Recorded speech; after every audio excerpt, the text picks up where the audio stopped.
des tortionnaires et les poseurs de bombes des résistants. Toute fierté d'appartenir à la nation française est apparentée à un rejet des autres nations. Ah, si j'utilise un terme à la mode, de la discrimination, voire du racisme, ou du moins à un chauvinisme belliqueux. Dans ces conditions, il est évident que non seulement les jeunes d'origine immigrée ne souhaitent pas s'intégrer, mais encore moins s'assimiler à une telle nation, mais que même une large part des jeunes Français ne revendiquent plus leur filiation. La République, aussi imparfaite soit-elle, puisque création humaine, avait pourtant eu le mérite d'avoir substitué aux privilèges héréditaires de l'aristocratie les privilèges accordés en vertu du mérite, permettant le fonctionnement de l'ascenseur social et l'application d'une certaine justice sociale. Fils d'un patron pêcheur breton, j'en suis un exemple. À ce principe qui voulait que chacun obtienne en fonction de ses qualités et de ses mérites, c'est substituer la culture de l'excuse pour les délinquants qui ne sont considérés désormais que plutôt comme des victimes que comme des coupables. Le clientélisme pour couvrir de faveur certaines catégories de population afin d'en obtenir des suffrages. Et la reproduction des élites érigée en système qui permet à ces enfants de fréquenter les meilleurs établissements scolaires et universitaires au détriment de ceux qui l'auraient bien plus mérité, mais qui ne disposent pas des relations utiles. L'économie.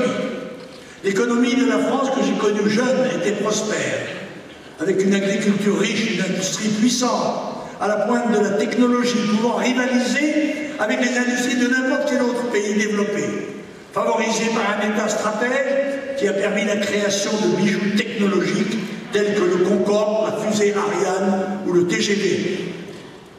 La politique française des 30 dernières années, pour sa part, a réduit la paysannerie française à néant, les agriculteurs ne représentant plus que 3% des travailleurs de ce pays. L'industrie, quant à elle, est décimée, ayant perdu 2 millions de ses effectifs depuis 30 ans, victime d'une concurrence internationale inéquitable et de délocalisation continue, puisque la France a livré son économie aux 4 vents du mondialisme ultralibéral, faisant lutter ses entreprises avec celles des pays qui bénéficient de coûts salariaux ou sociaux parfois 30 fois inférieurs aux nôtres. Quant à l'État au budget sain, il a laissé la place à un État surendetté, à hauteur de 1650 milliards d'euros, soit 50 000 euros par actif. État ruiné, comme il ne l'a jamais été en période de paix. Pour la première fois, le remboursement des intérêts de la dette, pas la dette elle-même, les intérêts de la dette, est devenu le premier budget de l'État, près de 50 milliards d'euros cette année. L'économie réelle a marqué le pas et laissé l'économie financière décider des choix économiques et stériles, destructeurs. L'islamisme.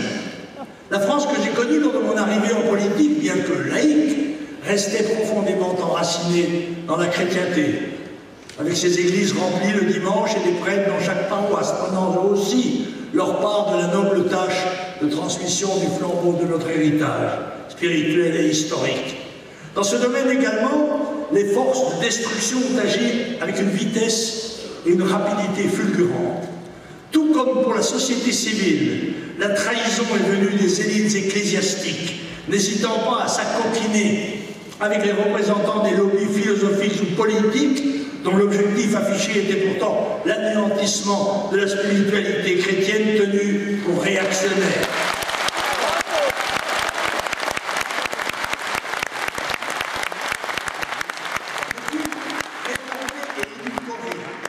L'Église soumise au dogme de la tolérance masochiste et concurrencée par la religion de l'hédonisme a vu ses lieux de culte se vider, sa substance s'affadir et a laissé les Français dans un état de vide spirituel jamais atteint depuis des siècles.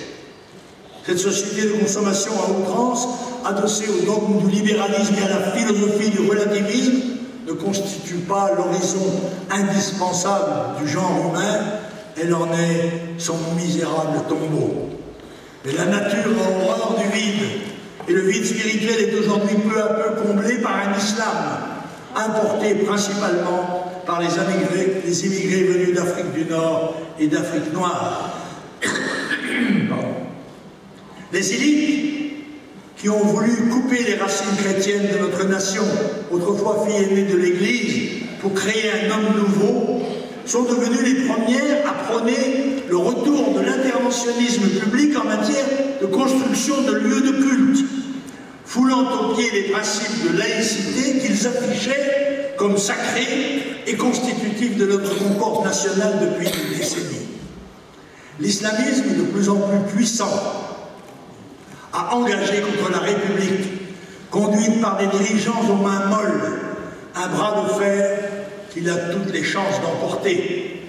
Les islamistes réclament tout bonnement la mise à mort de la laïcité que les autorités publiques ont commencé à s'amender par des subventions déguisées en baux amphithéotiques à 1 €, par la subvention de pseudo-centres culturels qui cachent mal de véritables mosquées arborant des minarets, symboles d'une religion conquérante.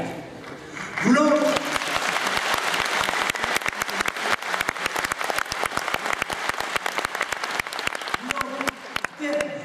imposer la charia, loi islamique incompatible avec les valeurs multiséculaires de notre pays, ne serait-ce que concernant la conception archaïque de la femme, les islamistes occupent des rues en toute impunité afin de forcer les autorités publiques à construire de nouvelles mosquées alors qu'il y en a déjà plus de 2000 sur notre territoire national. Après avoir fait en sorte de bannir la viande de porc dans de nombreux établissements scolaires, certains islamistes exigent maintenant que la viande servie dans les services de restauration collective soit abattue en respectant le rituel musulman. La violence de ce rapport de force fait craindre pour l'immédiat futur de graves troubles ethnico-religieux, troubles dont on constate les prémices dans le niveau d'insécurité émanant de jeunes gens issus du monde musulman qui brandissent leur appartenance religieuse comme l'étendard de la conquête de notre pays et de la mise à mort de notre civilisation.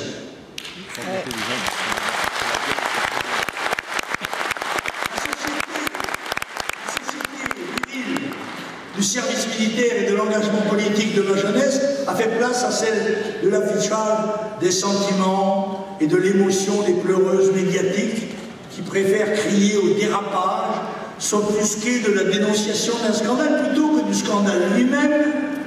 Pour ces nouveaux clercs de la bien-pensance, ce qui est choquant, ce n'est pas l'islamisme, c'est le dénoncer par une affiche que l'on fait interdire par une justice aux ordres sur demande du parquet, hiérarchiquement soumise au gouvernement. Ceux qui prétendent gouverner sont plus choqués de voir une femme en burqa en dessin que dans la rue.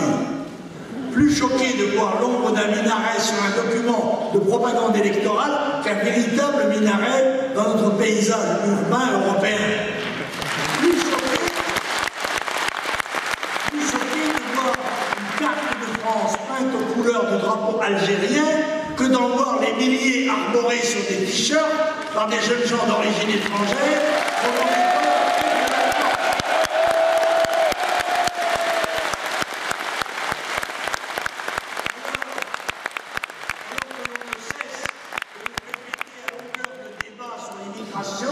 Qu'ils sont français comme nous, tandis que certains d'entre eux n'hésitent même plus à brûler sur la voie publique notre drapeau national.